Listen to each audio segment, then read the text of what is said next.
Alright, DTF Garage, driven to failure. This is my first video, so I'm not sure exactly what this is going to become, but I'm just going to kind of go through what I've got.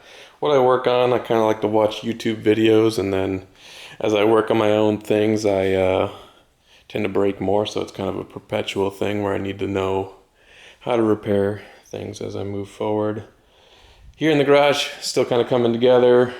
Just moved here from Germany, and so I didn't have US power, so I'm kind of collecting new tools and kind of building what I've got to work with here. The current project is this 1998 Z3. It's a 2.8 liter, so it's got the M52B28 motor with the single Vanos. Really like the color on this car. It's called turquoise green, kind of pops in the sun. And it was kind of a mechanic special when I bought it. Didn't start. Had check engine light, a few other issues.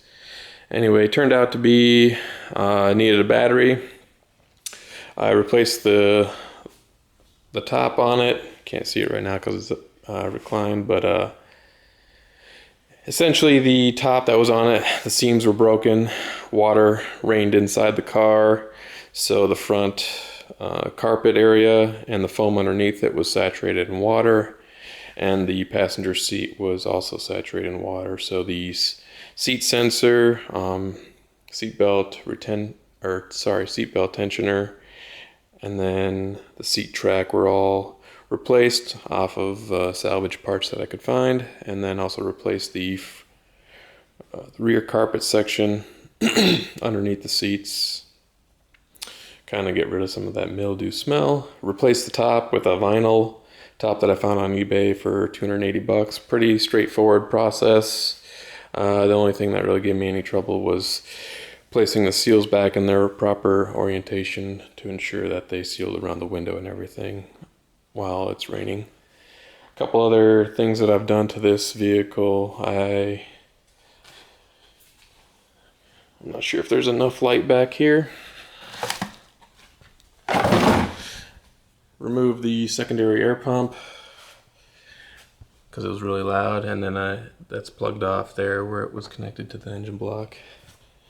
It was kind of screaming when I would turn on the car. I know it's the first 90 seconds or whatever of it's running, but I decided to just go without it. The check engine light was for a Vanos solenoid, so that's this item right here. That is a rebuilt solenoid, and then I also replaced the housing itself with new seals and the anti-rattle kit through Dr. Vanos. That's where that stuff came from. Kind of refurbished the headlamps, and then I did a bunch of clay bar and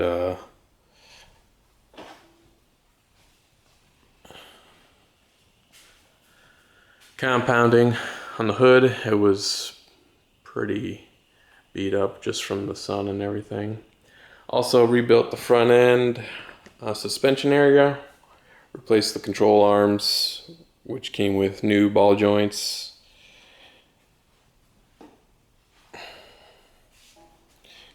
New tie rod ends because the steering was kind of loose, and then bushings for the control arms. So that tightened everything up, got a front end alignment with that. I also did a fan delete kit. This engine had a engine mounted fan that was on a viscous coupling. I removed that just because of what I read on the forums. The older the plastic gets, it's more prone to kind of exploding, and not really exploding, but shattering, and then causing problems with whatever else it hits, such as your radiator / hood, anything like that. So I removed that.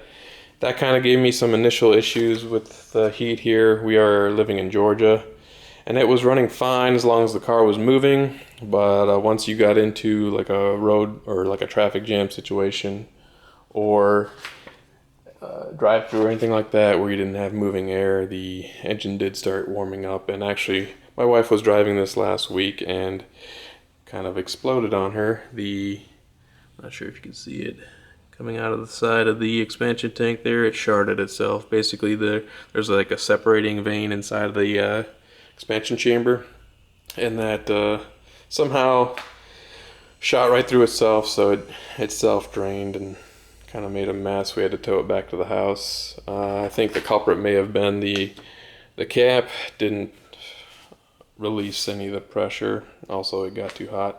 So I've got a project on the list for that today. I've got a replacement radiator, expansion tank, and then I'll be adding this slim 16-inch Spall fan to kind of pull air through, since I removed the engine mounted fan, and hopefully that'll help with the cooling issue that I had.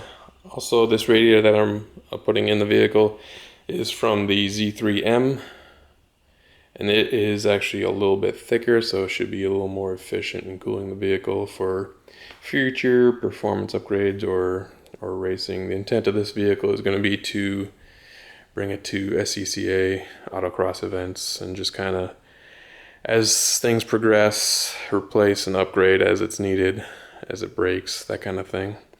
And then also have a nice weekend cruiser for the sunny weather that we have here. So a few of the components that I'm going to be using for this radiator's upgrade. I've got some mounting brackets. I've got a Spall radiator fan connecting kit. This is one that has a adjustable rheostat, so you can change the engagement of the fan. I think it's between 20 and 290 degrees or something. I can put that in the details below. And then of course the Spall 16-inch pulling fan. Like I said, the Z3M radiator is, I believe it's about 9 millimeters thicker, so you get a bit more surface area with the fans or the fins for cooling. And then I've got a new expansion tank. This was sourced from Rock Auto. The fan and the radiator was through Racing German. It's original Bear equipment. So I've already been in here initially just to check and see what I need to do this replacement.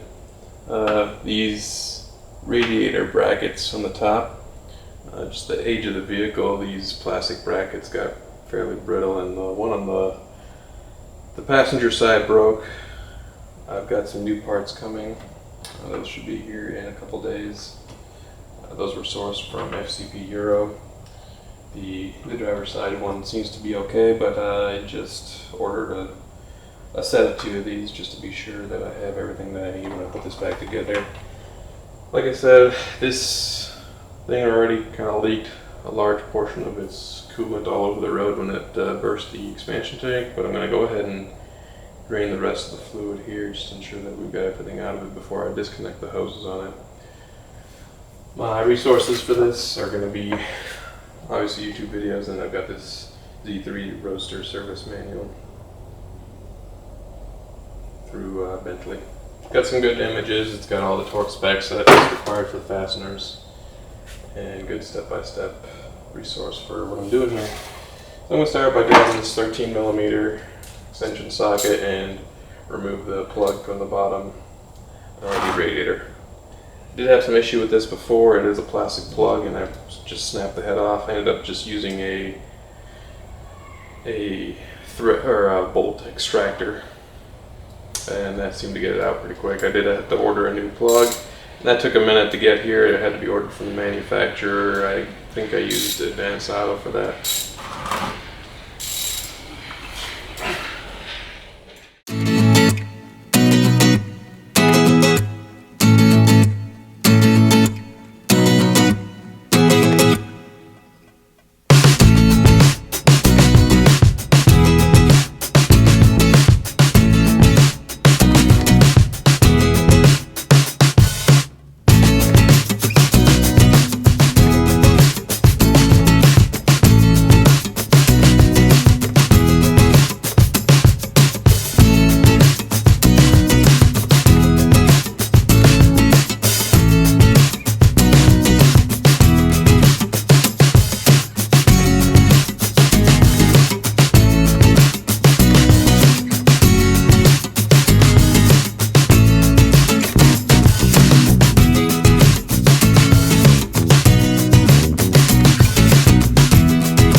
the camera was shut off by itself. Still in the learning stages here, so looking down inside. This here is the shroud, fan shroud, and along the bottom of it here's this tube that runs to the engine block that was connected to the bottom expansion tank. It was really difficult to get to the end that's in behind the alternator here, so I just disconnected the expansion tank and then hoses off the radiator and then slid the radiator past the shroud. And here's the other cooler. Looks like the lines go to the transmission, so that's probably a transmission oil cooler that was mounted to the front of the radiator. It's probably good that we take this off because it was just caked full of crud. This is what was sandwiched in between those, so it probably wasn't cooling very well at all. Anyway, here's the radiator, here's the temp sensor that will transfer over, and then on the back side, the hoses. Bottom corner, drain pipe. Alright, I know this is a super awesome camera angle, so that's why I picked it. What I'm doing here is I'm finishing up transferring everything over to the new radiator, so the rubber stoppers that it sits on both sides, there's 2 of those. I put the temp sensor in, and then I had to drill holes for the clips that hold on the transmission cooler. Now I'm installing the Spall fan. So I've got these pull-through radiator fan mounts, and it's isolating the fan from the radiator itself with some foam pads, and then they're spring-loaded too. So those are the next steps. When I finish that up, I'll work on wiggling it back into the car. Alright, just ran into an issue while I was trying to slide the radiator in. This is the new one laying on top of the old one. As you can see in the original, there's a provision here to go around. This is where the air intake, air inbox, has a little pipe that comes through to feed air from the front section and the kidney grills. So, the Z3M radiator does not have that provision, so what I'm going to do is I've pulled the air box out now. This is what it goes around right here, air inlet. So what I'm gonna do is probably just remove this for now and maybe revisit it later, trying to relocate it or put a different air intake on there. But now that I've got that out, I've got a little more room to work. I was able to slide the shroud up out of the way. Now I should be able to fit the new radiator, no problem.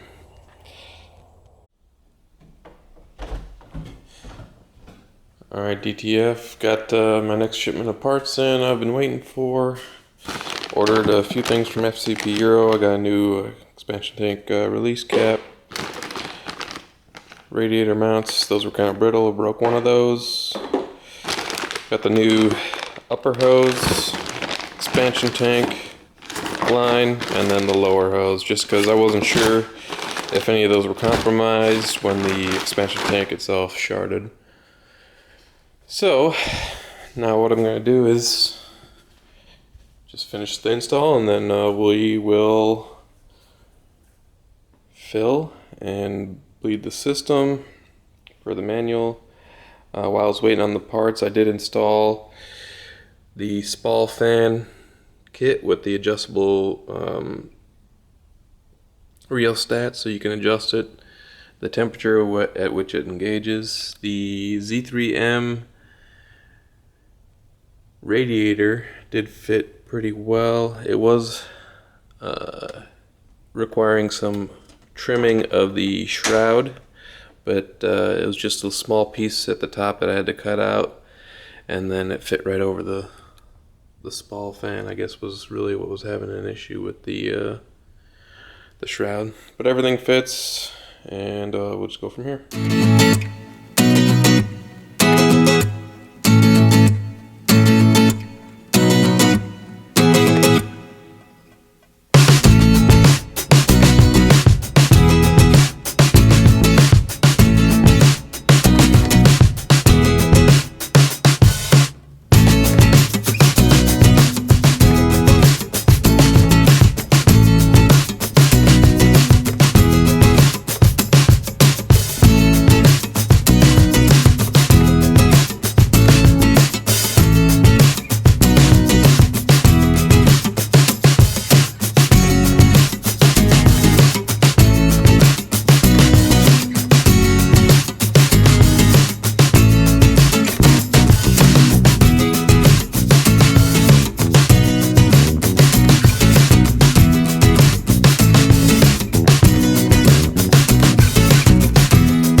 these crimping clamps and pliers from the local auto parts store. These were used on the expansion tank line that comes across the top of the radiator.